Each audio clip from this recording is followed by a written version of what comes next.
So this is the SsangYong Rexton. Now, it's not a car that springs to mind whenever I think of sort of 4x4 off-road things, but it's actually pretty popular worldwide.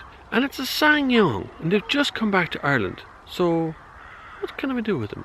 Now this is the RX 200, hold on, EXDI.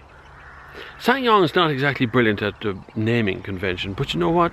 I can live with that, it's okay. The boot is a considerable size. It's actually quite large and comes with a cage. If you kidnap somebody, they can't get through to the front. True story.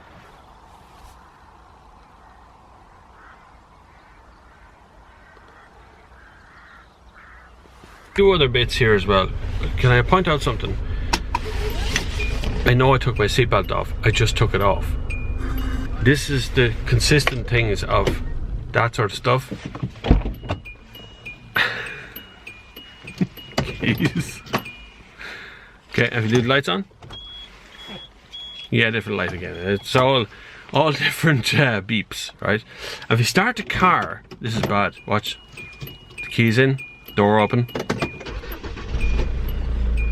The beep changes. Stop with the beeps. You don't need the beeps. They're for the American market. Drivability. Okay, so the steering wheel is reasonably big, but actually you have to turn it 10,000 times to really turn any corners. It's not very sharp. It's quite dull.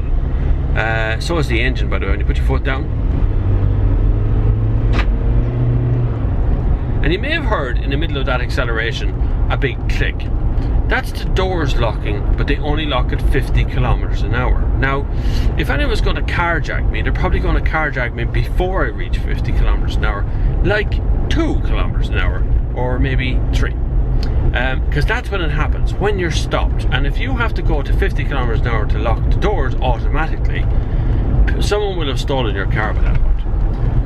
As a family runabout vehicle, it's a lot of money for what amounts to being a huge work vehicle. You know, this is designed to climb mountains, to go forward in streams and stuff. It just happens to have leather seats and a huge boot. Now the boot has only got floor tie downs, which that's okay, because you're probably going to carry a pallet of stuff in there. But if you want to just put your shopping into the boot, if you don't want to buy this for commercial purposes, as a lot of people do buy them because they're bigger and more off-roady, but if you want to buy them for any sort of family purpose, well, you've got a problem there, because, well, really, you put anything into the boot of that, it's just going to fall about the place. There's no way of stopping it, strapping it, or any sort of hooks or handles to give you a hand anywhere.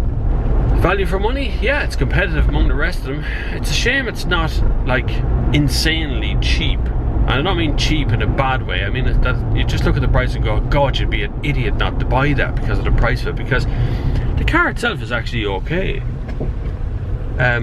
It's not as cheap as it needs to be to really attract a lot of attention, because it's not sophisticated. So to sum up, I actually think the Rexton's alright.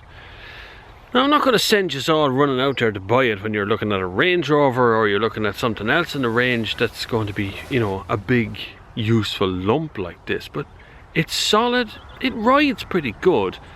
Okay, it's basic, so you got like a 5-speed box that's old-fashioned, but I can live with old-fashioned. Old-fashioned is not necessarily bad, and that's the key of working in this industry. Most journalists are in the business of telling you that the latest car is the best version of the car, when in actual fact that one's not so bad, you know that? Other choices to be made out there, a lot of other choices. This is not the most fuel efficient one. I would like to see a 6-speed or maybe even a 7-speed automatic going into that car. It would get more efficiency, it'd be a lighter thing if you use more modern materials.